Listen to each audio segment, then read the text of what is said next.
খালেদা জিয়া যেই দিন অসুস্থ হয়েছিলেন রাত্রিবেলায়, অর্থাৎ শুক্রবার দিবাগত রাত্র 2:08 সময় আমি পার্শ্ববর্তী হাসপাতালের টেলিফোন করেছিলাম একটি অ্যাম্বুলেন্স দিয়ে আমাদেরকে একটু সাহায্য করার জন্য, ওনাকে ট্রান্সফার করার জন্য। অত্যন্ত পরিতাপের বিষয়, হাসপাতালের নাকি নিয়ম হচ্ছে তাদের হাসপাতালে ভর্তি হলেই রুগীকে তারা অ্যাম্বুলেন্স সার্ভিস দিবে। এটি অ্যাম্বুলেন্স বা জরুরি চিকিৎসার কোনো নিয়ম হতে পারে? এবং একটি ইঞ্জেকশন অ্যাট্রোপিন, একটি ইঞ্জেকশন অ্যাড্রেনালিন, 2 অ্যাম্পল ইঞ্জেকশনের জন্য তাদেরকে অনুরোধ করেছিলাম ইউনাইটেড হসপিটালের ডিউটি ম্যানেজার চিকিৎসকদেরকে, বাট দে ডিনাইড। কারণ তাদের বক্তব্য ছিল রুগী তো আমাদের হাসপাতালে ভর্তি হবে না, অর্থাৎ রুগী যদি তাদের হাসপাতালে ভর্তি হয় তাহলেই জরুরি চিকিৎসা পাবে, অন্যথায় জরুরি চিকিৎসা পাবে না। এটি জাতির জন্য দুর্ভাগ্যজনক। এবং এই ধরনের জরুরি ব্যবস্থা এবং অ্যাম্বুলেন্স সার্ভিস আদৌ আছে কিনা আমার মনে হয় যে সত্যিকার অর্থে দেশে তো একটা নিয়মতান্ত্রিক শাসন ব্যবস্থা নাই, সেই জন্য কোনো নিয়ম নীতির তোয়াক্কা আজকে কোথাও নাই। এবং মহান রাব্বুল আলামিনের কাছে শুকরিয়া আদায় করি, আলহামদুলিল্লাহ আপনাদের সবার দোয়ায়, দেশবাসীর দোয়ায় দেশনেত্রী বেগম খালেদা জিয়া গত শুক্রবার গভীর রাত্রে অত্যন্ত অসুস্থ হয়ে মেডিকেল বোর্ডের চিকিৎসকদের পরামর্শক্রমে এভার কেয়ার হসপিটালে ওনাকে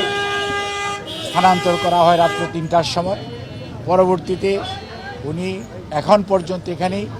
করোনারি কেয়ার ইউনিট এই চিকিৎসাধীন আছেন। Professor doctor Shahabuddin Talukdar, professor doctor Atahar Ali Khan, professor doctor Shams Monowar, professor doctor Reza, সেই সাথে professor doctor Zafar Iqbal, professor doctor Fakhruddin Mohammad Siddiqui, professor doctor Nuruddin Ahmed সহ প্রফেসর ডক্টর শামসুল আরিফিন এবং দেশের বাইরে থেকে প্রফেসর ডক্টর রফিক আহমেদ এবং প্রফেসর ডক্টর হাইবুর রহমান লুলু, ডক্টর জুবাইদা রহমান, আমাদের ভারপ্রাপ্ত চেয়ারম্যান মহোদয়ের সহধর্মিণী সহ আমাদের বেশ কয়েকজন দেশি বিদেশি চিকিৎসকের তত্ত্বাবধানে উনি গত শুক্রবার রাত্র থেকে চিকিৎসাধীন থাকা অবস্থায় চিকিৎসকদের পরামর্শক্রমে জন হপকিন্সের যে মেডিকেল টিম ছিল সেই টিমের 3 জন ডাক্তার, ডাক্তার হ্যামিল্টন, ডাক্তার ক্রিস্টস জর্জিয়াডিস এবং ডাক্তার হামিদ রব, তাদের সবার সর্বসম্মত সিদ্ধান্তক্রমে ওনার হৃদযন্ত্রের কার্যক্রম এমন একটি পর্যায়ে পৌঁছে গিয়েছিল যে ওনার 3টি ব্লক ছিল, আপনারা জানেন 2টি ব্লক সারানো হয়েছিল। আমি বারবার বলতেছিলাম যে কোনো সময় যে কোনো অঘটন ঘটে যেতে পারে, সেই অঘটনটি গত শুক্রবার রাত্রে